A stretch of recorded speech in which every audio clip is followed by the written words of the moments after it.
Good evening everyone. I am Rahul Gupta, member Punjab State COVID Control Room. On this 52nd day of the curfew, following are the highlights. World COVID figures are: confirmed cases 43,62,000, recovered cases 16,13,000, dead 2,93,000.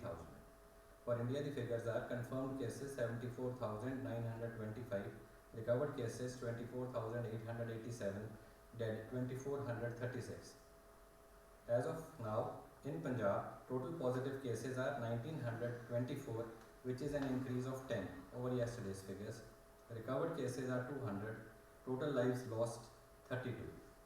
Progressive purchase of wheat till 12th May stood at 119 lakh metric ton, which brings us into the last phase of procurement. Payment release till date is rupees 17,134 crores. Government has ordered that food shops, especially halwais, which have remained closed since 22nd March, should destroy the old and stale food material. Packaged food which expired should also be destroyed. Till date, 77 Shramik special trains have been flagged off from Punjab, carrying 91,904 migrants. Today, 16 more trains, 10 to Uttar Pradesh, 4 to Bihar, 1 to Andhra Pradesh, 1 to Manipur, carrying over 20,000 passengers are being dispatched. The carrying capacity of these trains has been increased from 1,200 to 1,700. COVID-19 virus spreads through respiratory droplets, direct contact, and through contaminated surfaces and objects. Virus survives on different surfaces for a varied period, and survival time also depends on temperature.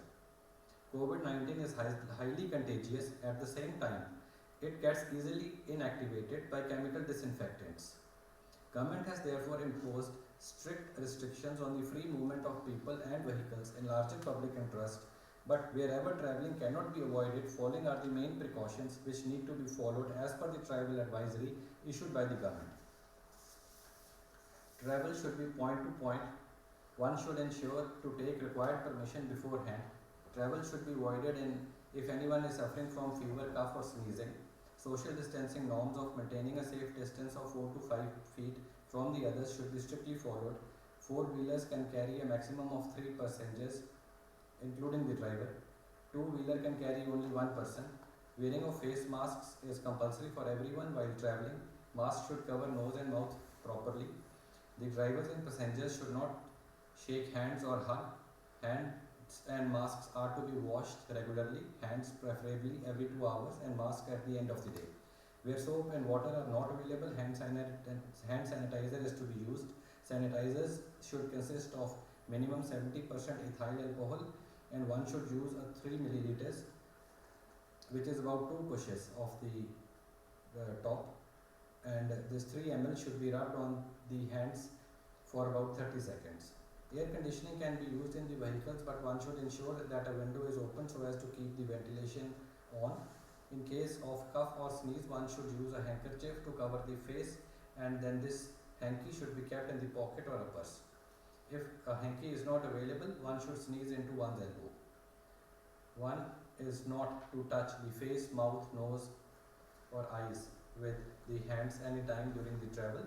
Spitting is totally prohibited. Thermal scanners are to be used at the intercity borders. Passengers are to correctly declare the travel history of the last 14 days at these checkpoints. Only asymptomatic persons would be allowed to travel further. All persons should mandatorily download the COVA app for correct information and for regular monitoring of their health status. In case it is later realized that you have travelled with a person who has tested positive for COVID-19, then immediately inform at the helpline 104.